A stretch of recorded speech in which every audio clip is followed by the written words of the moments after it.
For several years, I've been making work that looks at notions of traps, thinking metaphorically about traps' relationship to perception, traps' relationship to desire, and from looking at literal traps like hunting traps and decoys, thinking about women that have been positioned as kind of traps and the archetype of the temptress or the femme fatale.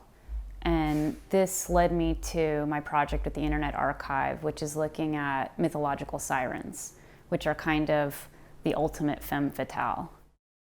I was really drawn to the Internet Archive's mission of providing universal access to knowledge, and then that relationship to narratives of forbidden knowledge. And so thinking about stories of the Tree of Knowledge or Pandora's Box, and then the Song of the Sirens, which, looking at Homer's Odyssey, the sirens are never physically described. So there's this voice that says that we can tell you everything about the war that you were just in Troy, and then we know everything else on the earth as well. And so from these invisible forces that were able to tell you everything about the world to, in ancient Greece, we start seeing images of sirens as these bird creatures, and then they start to get conflated with mermaids. I wanted to look at how the translation shifted the image, and then how that also relates to cultural shifts and understanding, what is to be feared and what kinds of knowledge these feminine figures possess. And then I think just looking at these kinds of distortions that happen through the retelling of the story of the sirens.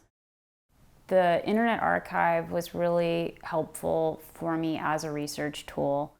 The thing about the archive is that it has information that a typical library is not going to have. And so when I'm looking up images of sirens, I'm finding old video games that have mermaids that are listed under sirens, or I'm looking at images that are part of the Met collection that are in their image category. And so a lot of what I was doing with the Internet Archive was just pulling in materials to get a better understanding of all of the different ways that sirens have been depicted.